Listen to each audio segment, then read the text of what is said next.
Editing and engineering by Jonathan Ian Manser. Music by Christopher Morgan. Check us out on YouTube and iTunes for the shows, and on Facebook and Twitter for updates. Or mods? Hello there, and welcome back to the Court of the Lost Signals, where we reign supreme, of course. And we are doing a film and television review. The film we are doing is The Favorite. I, of course, am your Lord Scott Thurlow, here with Jonathan Ian Manser. Just doing some duck racing. Of course, and Stephen Amosi. And deep courtly bow to you. Mm-hmm. And to you, sir. All right, yeah, so for The Favorite, I have come up with a logline, which I've gone with, this is the real handmaidens of Buckingham Palace.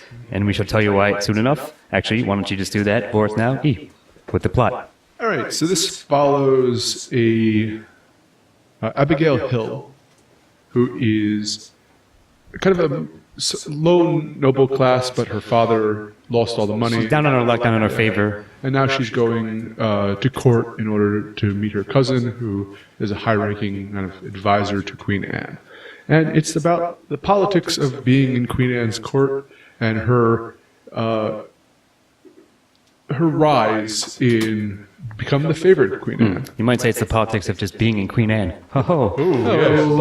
Anyways. No, yeah, you're right. It's mostly that, and their machinations are sort of like they're standoff, like dealing games with each other, trying to gain the most favor with Queen Anne to survive and stay, atop of the other one and everyone else around in court. I mean, if you like court politics, if you are fans of the boring parts of Game of Thrones, this is a tale you'll love. I did. I enjoyed, because they actually played it really well as she slowly starts testing her boundaries and how close she can get to Queen Anne while her cousin is trying to keep her alone as the confidant. Right. And then eventually she takes over. I am going to, though, give this a 2 for this particular reason. The rise of Abigail is fascinating, but at a certain point, I think over the halfway point of this film, I'm like, the second act should have begun by now. I'm waiting for something bad to happen to her, or some kind of challenge for her to face. Slowly, it's been this slow rise, and then it does, but it feels very quick to, it has to run Act 2 and Act 3 in a side. It could have been better paced in a sense. And not that this is a huge critique of it, but enough for me to give it a strong 2. Okay. I'll say right off the bat, I'm probably going to give this a 3 for this. It worked, the pacing of it worked perfectly for me. I liked the really slow build and then kind of the tumble down action, all the chess pieces being placed in the beginning of the movie, and then kind of seeing what the other's moves are, and both Abigail and Sarah kind of losing their grasp on what they thought they had in the bag, we'll say, at certain points. But then those gambits are getting away from them. Yeah, and I loved seeing that interplay, and I thought that quick pacing that you mentioned, for me, was kind of like the tumbling down of all the things that had been built, like this house of cards that had been built up from the beginning, and I liked that it kind of went faster and faster up until the end. Well, I'm going to make a chess a metaphor since you brought it up. The problem is I never felt that her king was ever threatened against. It's Sarah and Abigail playing chess against each other.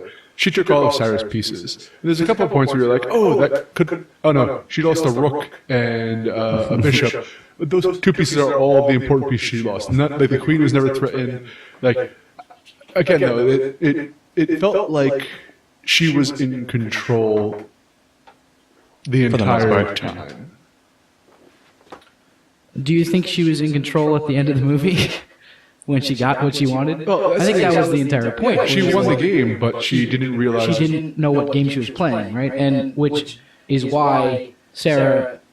Almost says that exact line to her. Yeah, and she does mention that, but that's, she holds back because she doesn't have it in her to go as far as Abigail went, seemingly.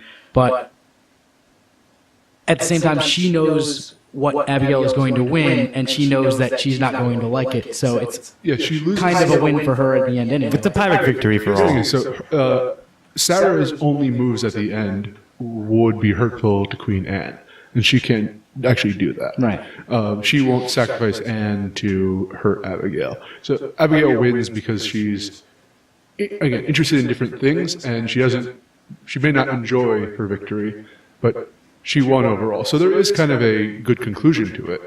But again, it just that it felt weird to me a little bit, like, or a manufactured. No, that's not even true. It's just as a narrative itself, and I know there's some historical aspects to it, so it has to be honored to that. It would be there's moments it could have been more interesting, but I felt that overall it was a very good work. It's odd because I almost have the opposite problem. I'm looking at a very strong 2, but my sort of gut reaction was that the beginning was a bit slow. Like, yeah, they're setting up stuff. They're setting up Abigail and Sarah, and then like as the game sort of escalates between them, and they realize like what's at stake for each of them and how they're going to outplay the other and so forth. So it wasn't like the issue for me wasn't that it felt like a rushed ending. Like, I do agree. I kind of like the way you said, Steve-O, that all the pieces are now like tumbling down, and that's why it seems fast. But they're not, though. That's the thing is she won the game pretty handedly. Sarah's pieces got scattered across the board. She had no. That's my.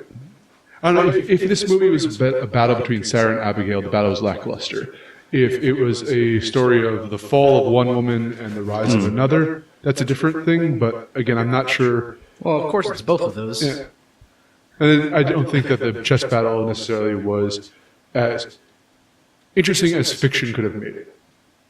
I get what you're saying, but again, like my reaction is that I want to take off point for the like sort of slow burn start. Like you said, like you're like, oh, when is Act 2 going to be? And like when are things going to start like ramping up? So like that's what I'm like, and I could see like I was debating like that's why I was waiting to see what you guys said, because I could totally see giving it a 3. Like now having thought about it and talked it out a bit, but my first reaction and almost I think still is now is to give it a very strong 2, but just not enough over the line.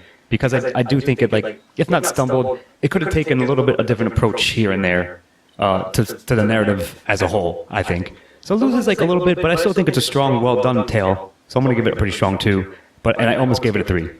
Yeah. So it looks like, Steve-O, you did give it a 3, and you and I, E, are giving it 2s. And let's move on to themes, and that'll be you, Steve-O.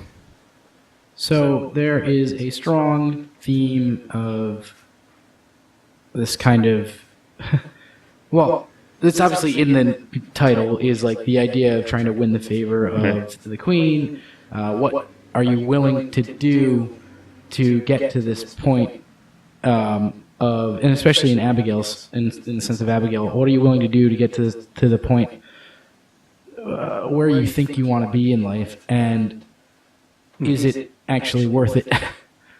But at what cost, of course? Are the things that you have to do actually worth it? And I think that this movie plays with that trope really well.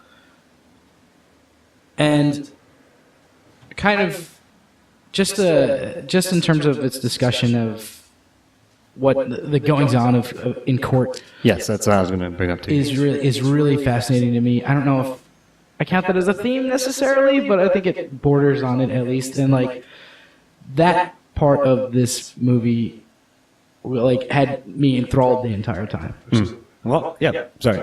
You good? No, I was going to say, I think they melded them well, like those 2 themes, like, right? It's a machinations of politics, sort of, but also, like, then, enfolded within that means what are you willing to do and sacrifice to achieve your political ends, or, like, your political and personal goals, that you'll have to, like, backstab people and, have all these plots in motion and sort of think on the fly when things go badly for you, etc. And like you said, like incurring favor with the queen, and how do you go about doing that? And then once you get there, is it all worth it? So I think that's all certainly there, and it was handled quite well. It was to me, it was present throughout the narrative, but again, in a not a like glowing theme flashing here, like you know what I mean? Like, of course, it's sort of naturally ingrained in this tale. Yeah. And I think the portrayals go to a long, very long way and strong way of believably selling that. So yeah, I think it handled its themes, those 2 being specific big ones, very well. Now, to me, this is all of you said that part well. I have another angle I want to take this as. So imagine Queen Anne for a moment as a man in this situation. It's almost like he gets rid of his first wife, who's a little controlling but very pragmatic, for a younger woman. Here, and that is what happens with Queen Anne with because it's a relation there, and she's initially drawn in order to make the first one jealous, and she's a petty individual to begin with, but yeah, true. So Emma Stone's character Abigail mentions that she feared becoming a whore on the streets if she was thrown out of court, which actually, oddly enough, Sarah ends up in a whorehouse accidentally when she is cast out, but regardless of that point. But she really is a plaything to Queen Anne. Yeah.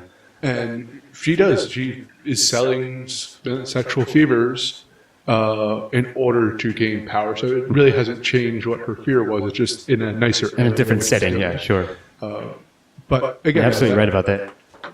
The idea that draw of power and wanting to achieve safety and what, again, as you said, what you're willing to sacrifice for that power, it's all very interesting. She ends up basically selling herself to her husband as well, just for solidify her station. Yeah, sure. And that's a really fascinating thing. I love this movie in terms of these three women because they're super, super flawed, all three of them, and they're in this position of huge power in England. But this movie lets those flaws really hang out, which is, I think, what a lot of times what biopics don't let happen explore as enough. much. Yeah. And this is something that Bohemian Rhapsody is getting a big slap for right now because people are saying that it just didn't look into Freddie Mercury's actual life, and like this. Even though I think a lot of it was fictionalized, this is like taking a look at someone's life, three people's lives, like all three of these women, and like laying them bare. Laying them absolutely bare, bringing out the worst in them, and also like they're most clever and they're most, I really like this movie in terms of it's getting hailed as like a feminist movie, which I think it is. It certainly has definitely elements and tones of that in a positive way, I think, for the most part. But only because it's allowing women to be like fully realized people who are sometimes shitty, to other people. And like, I think that's what every movie should strive for, at least, is like, I'm going to lay my characters bare. And like, that's a big theme in this film as well. So I'm going to give it a really strong one for this. Yes, I think we all agree on that point. And that shall bring me to antagonists. So another interesting one, this seems to be happening like a bit often, or at least recently, with the antagonist spot. So I guess the question almost spreads out into protagonist territory and possibly secondary. So for example, my breakdown to you guys, my sort of conjecture is, should we count all three? Should we count Abigail, Sarah, and Queen Anne as individual like players in their own story? Are they all collectively playing a story, or is Abigail clearly the main character and the other two are sort of just below her? Right? Because it all matters. Then, like, that's going to depend what I try to view the antagonist as and to whom. So I felt sympathetic for different characters throughout those different times. So at the beginning, I was rooting for Abigail to succeed in her plan, and then I don't know if she was innocent and then converted, or if she always was a Machiavellian player. Yeah. Because I like how it kind of keeps it unclear a bit. Yeah, you don't know, and neither do some of the characters around her. And again, I didn't like Sarah to begin with because she's very manipulative. And as you're mentioning flaws, she was too comfortable with her position and felt that she was that she couldn't be touched, and that she always had Queen Anne wrapped around her finger. And then once she lost that, like, I started feeling they had swapped positions now, and I felt bad for Sarah. And I started to dislike Abigail, especially when she's burning the letters of Queen Anne. And I always felt bad for Queen Anne. There's never a moment in there, even in her more like childish tantrum. Yeah, exactly. I was always kind of like, this is a woman who probably shouldn't rule, but like she seems like a sweet person in the long run. She just wants to be loved and is just very temperamental. And so again, though, I always did feel though that this was Emma Stone's character story, Abigail's tale. Yeah, and that everyone else was a kind of they had important parts in there, but it was her. Even at her worst, Sarah's her antagonist because Sarah either plays the person who's trying to like use her or keep her at her level, and then she's the one now when she fell trying to move way back, and they're both antagonists to each other. But again, though, this is Abigail's story. I think that is a good point, and that might have convinced me. Like I was thinking, like that angle was again my instinctual reaction because it starts off not quite on Abigail, but very shortly thereafter, and you jump into her story and follow her, plottings and so forth. So I think you're right, like, or at least I will agree that I will call Abigail the antagonist. I'm sorry, the protagonist. So then she's basically set against Sarah. And like, again, if not Sarah personified, yes, but again, navigating the ins and outs and the craziness of the court life and just trying to like get back to her station where she thinks she sort of deserves to be. She's like, I'm a lady, but I fell in hard times. So this is my chance. This is my way, my angle to get back to that, how I think I deserve my lot in life. So so given all that, I will give Emma Stone as Abigail the protagonist angle. So, and I'll call Rachel Weisz again, like I said, personification. She is definitely the driving force that's antagonizing Abigail. And Rachel Weisz was, I think you said, all of them were excellent in these roles. But, all right, you can speak about that specifically in a second. But I think they're all pretty damn good. And certainly Rachel Weisz was top-notch as Sarah and set against Emma/Abigail. So I'll give her a very strong one. And, like, it's weird, like, where to place Queen Anne. I don't think she's antagonistic. Like, they both sort of have their strains with each other, I guess I'll say. But I didn't feel it was, like, necessarily, like, antagonistic between any of them. Right? I think there was certainly, like, some affection there, certainly on Sarah's part for Anne, more so than Abigail's. Yeah, that's really interesting. I think I agree with you guys that Abigail is a protagonist and Sarah is the antagonist, and Anne is kind of like the nucleus that they revolve around. Right, yeah, that's a good analogy. Which is really interesting, but I agree. I think I loved all three of these characters. I thought they all did amazing jobs playing off of each other. And I can't agree more that Rachel Weisz was really fantastic as like this kind of shrewd, but like, really kind of passionate person, like a buttoned down passion that she had. And like, I really loved her portrayal of that. So I'm going to give her a super strong one for antagonist. Yes, agreed. And I don't have too much more to say about that. But one thing is I like Sarah's portrayal because if you're talking about this as a feminist movie, she is legitimately a woman in a man's world, and so is Queen Anne. Mm-hmm. But she plays the game harder than everyone else does. And possibly better. I love that both her and Abigail play their own games harder than every dude in this movie. Like because they got duck racing.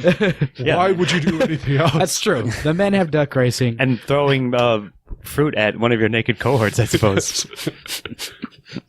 When you have that, you don't need to navigate so bizarre. I love the bizarre parts of Yorgos Lanthimos' movies. But so here's the thing: is I don't really have much of an opinion of Rachel Weisz prior to this film, aside from I believe. I mean, she was in The Lobster, was she not? Wasn't she Colin Quinn's love interest there? I believe she was. She very much impressed me with her acting in this part. She's been in a lot of stuff, man. Conversely, I'm still not sold on Emma Stone as an actress. I don't have anything against her necessarily. It's just that I'm always waiting for the one movie that I say, this is the one she's going to prove herself to me. And she didn't do a bad job of this. Don't get me wrong. It's just... I felt like that about her until this movie. And, like, she's had roles where people thought she was, like, outrageously, like, La La Land or Birdman. And I was like, she's probably the weakest part of of Birdman. And I saw her in this, and I absolutely. I loved her in this. So I can see where you're coming from because I've been there. But, But he said this is the one that did get him. I finally saw the movie where I was convinced that like I really liked her. Again, I don't have anything against her. It's just that I don't have anything like. Sure. I think about her much. Sure.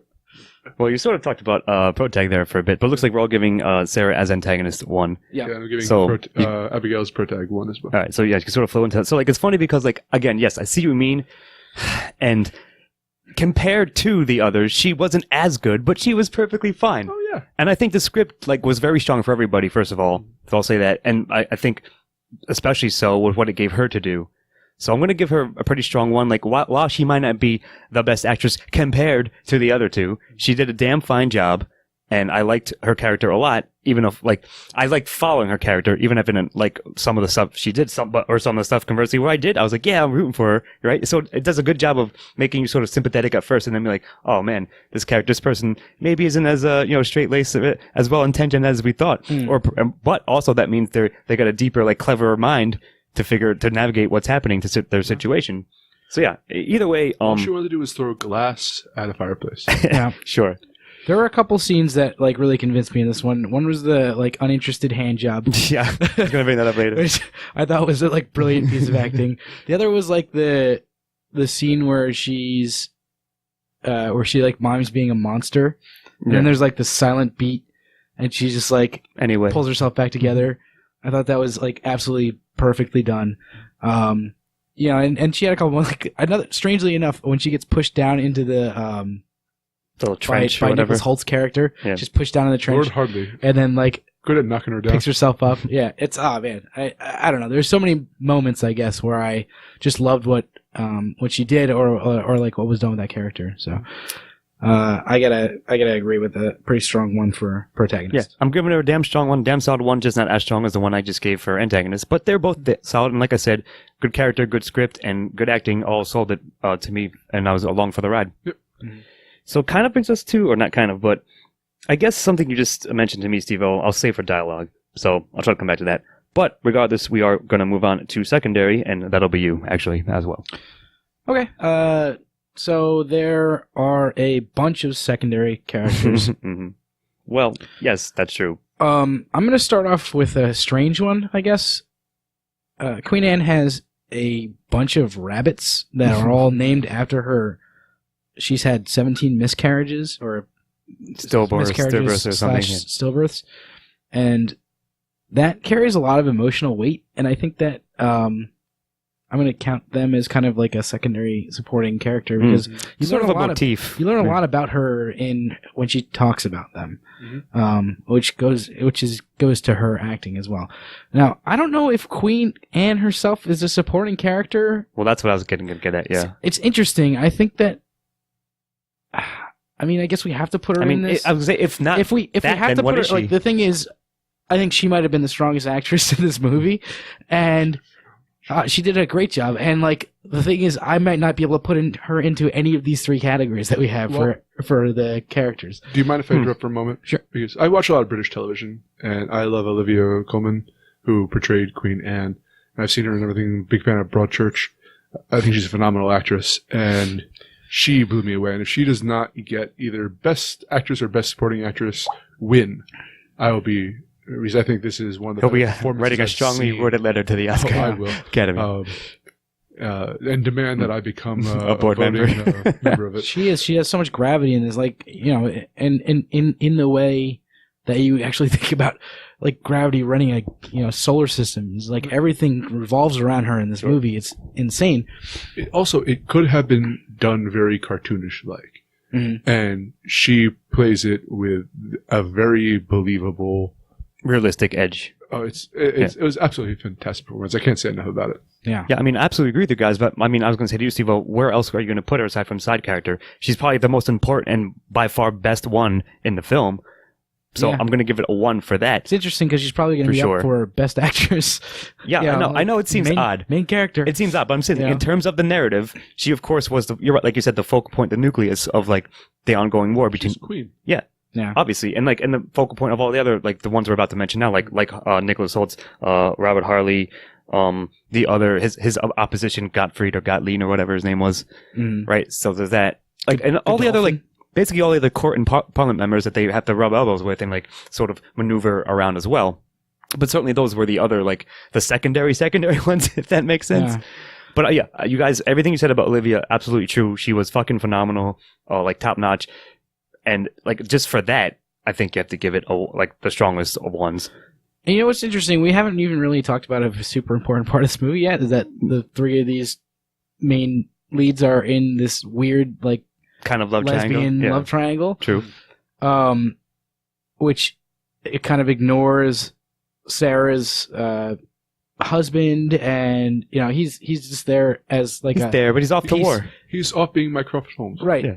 Where he's got to go defend the nation, dude. Where she kind of wants him to be. Like, they ask Sarah why she wants to continue the war, and she gives a bunch of reasons, but clearly she just doesn't want her husband back. It seems like, and you know, Abigail's husband, Samuel Marsham, is like an afterthought, basically. It's just like a means to an end. Like all the men in this he's just part of her plan. He's being cuckolded by Queen Anne. Yeah, pretty much. So, well, if you got to be cuckolded by somebody, I guess make it the queen. I know. I did like so. Like I was saving that.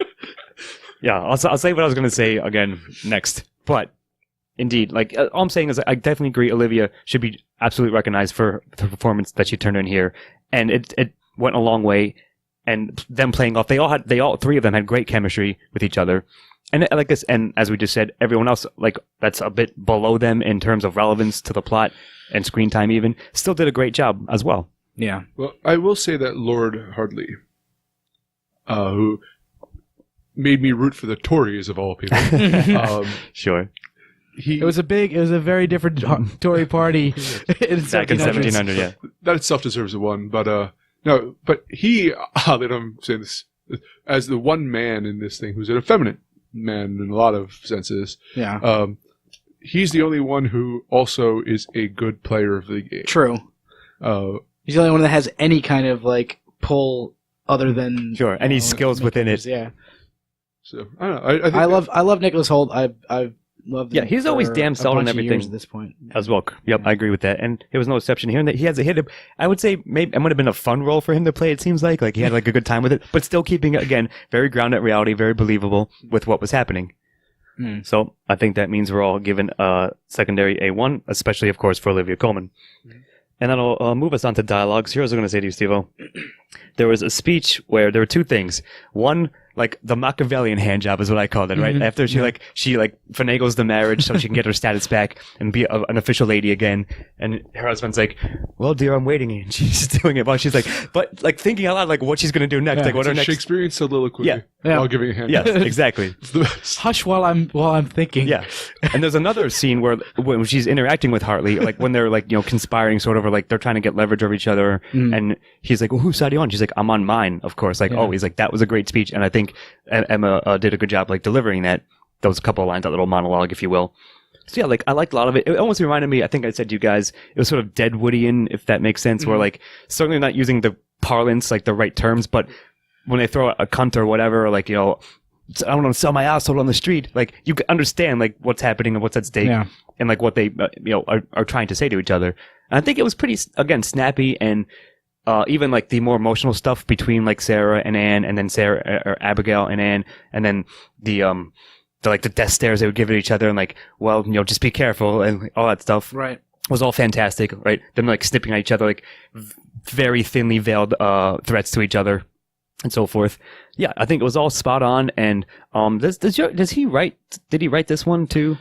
He did not write this one. He only directed it. The other two that he did recently, The Lobster and Killing of a Sacred Deer, he did write both of those. So I wasn't sure on that. But either way, it was a very, like, I want to use this, a very Swiftian kind of script, if you will, which he even referenced in the film. So yeah, I liked it a lot. I think I enjoyed almost all of it. There was nothing cringeworthy. And again, we can't say this enough, I suppose, but because of everyone's performances, that it went a long way to selling every single thing that was said between all the characters. I just want to point out a sequence of scenes I liked, which involved the quail hunting or shooting. Oh, yeah. And that the progression of that to also show the growth of the hostility between them and how much better Emma Stone is becoming as a court, like again Machiavellian player. Until the last scene of that is her shooting the quail immediately and splattering. It splatters all over each other. Yeah. Perfect. Yeah. Maybe that's a little bit of style, but like it does it does add a lot to it. There is what's actually more important than just the visual element. Yeah. I loved. See, the great thing about this is there are, I guess, 4 people that dialogue go between in this movie, including Nicholas Hoult. That like everything else is kind of like good, but window dressing to the real dialogue, and like the chemistry and just well written dialogue between every single one of them is great. And they all have their own kind of slant to how they interact with each other. They've got their mannerisms. They change, that changes depending on who they're talking to. And it's just such a tight script. Mm-hmm. And I can't say much more than that. I love the dialogue. You guys both said it. Damn fucking already, solid, man. Yeah, it was wonderful. So it was some of my favorite dialogue. With that terrible pun, we'll move on to style, and that will be Yui. So this is going to be a very complex discussion, so I'm going to leave a lot of it off to you guys to add in your parts. Again, it's weird looking at whether this is kind of a hyper reality look at what this era was like, and how realistic it is. But I don't care at any point because I like watching them throw oranges at a naked man around. I like the little paintings that they were doing, like tattoos on their face. Not tattooing, obviously, but like drawings they would do up there on the Tory side. And just like the whole world they built visually is fantastic. The secret corridors behind tapestries and I can imagine the sets. Yeah, man, exactly. It's beautiful, and I also do want to mention the droning score at times to build tension was obnoxiously distracting at points, but also, well, to me, it's like because it's not period style. It's very like there's kind of this drone that's going on, but it is ramping up the tension in the scene. Yeah, it's placed perfectly. Yeah. The thing is, I noticed it, which then to me makes it like I like the ones that somewhat are intrusive. So yeah, it's a little bit intrusive. Exactly. I like the stuff that affects me without me noticing it. But again, though, it was very effective in when it did. And there's so much more to say, so I'll leave it on to you guys. No, man, so I'll build off of that because I noticed the music a bit more than I normally do, but I think in a positive way. It was like, of course, the Baroque sort of like classical stuff that would be fitting for the period, but it also matched to when like, it would cut to like scenes of them plotting or even them like passing each other in quarter and be like, I'll see you later, my dear, or whatever. Like, of course, again, the veiled threat, like I was saying. And like all the shots were incredible. Like you said, the sets, like the darkly lit castle when she's going up the stair in the library and all that. And like the grounds, everything looked fantastic. And because it was sort of like, he definitely used similar techniques in Lobster, that were like, it's almost like not fisheye lens, but like again, like. No, he did do that. He did. Okay. I'm not like going mad, right? I was like, all right, this is a little too precious for me. But it was a shot or two with the fisheye. Yes. I believe. I don't remember that, but again, I saw this 3 weeks ago at this point. It was a bit longer, but all I'm saying is I believe I did notice that, which I thought was fine. But yeah, everything else, it was all like perfectly framed. And even some of the blocking, like I said, just like the wide, like huge, like the sense of scale and space of the castle that they have to like live in, again, figure out and navigate day to day. Yeah. You got like a sense of space there. So I thought all that was very, very nicely done. And yeah, I enjoy his style always, and it was no exception here. Yeah, just the general mise-en-scene of this movie is outrageously good. The blocking, the colors. Yes, good use, good call on that. Just the costuming is phenomenal. Oh, yes. You get Yorgos is like deft touch with strangeness, like the duck races and the it's like a bit of surreality, but not like, really. He's got a little bit of like Wes Anderson in him, but in his own way, kind of in that. Yeah, I see what you mean. Oh my god, it's so and the cinematography phenomenal. Probably my second favorite looking movie of the year after Roma. I figured you can't really beat Roma. Yeah, Roma's pretty tough to beat. It's hard, but this is pretty damn solid. But regardless, yeah, I mean, the style of this, the sound design is absolutely fantastic. It's tough to take any points away here, and I'm certainly not going to. This is one of the strongest ones that I'm going to give. Yeah, so. I think we all pretty much agree on that. All right, so bring us home to recommendation. Steve-O, do you recommend The Favorite? Absolutely. I think this is so far my favorite movie of 2018 that I've seen. Not just because of the title. Go on. Not just because of the title. Yeah, I mean, I 100% recommend it, and I think that I actually went to see it with some other folks. I'm not going to name any names or tell anybody, but whatever. I went to see it with some other folks. Don't want to embarrass them. One of whom I thought was not going to like it, and she did like it a lot. So screw it. I will recommend it to everybody. I think that it's a movie well worth watching, and really tells a great story. That's it. Well, it's not my favorite movie of the year, but it's up there. And I really enjoyed watching this, and it does have its flaws, as I kind of a few little nitpicks, yeah, here and there. But you know what? It's a movie worth. It's so good that the nitpicks are what you have to talk about, because there's nothing else to really criticize about. That's funny, but also I think accurate. Yeah, so I certainly recommend it. Yeah, absolutely too. So normally, I think I still prefer The Lobster over this film, just for personal taste, and it's a little bit weirder, a little bit more out there. Yes, thank you.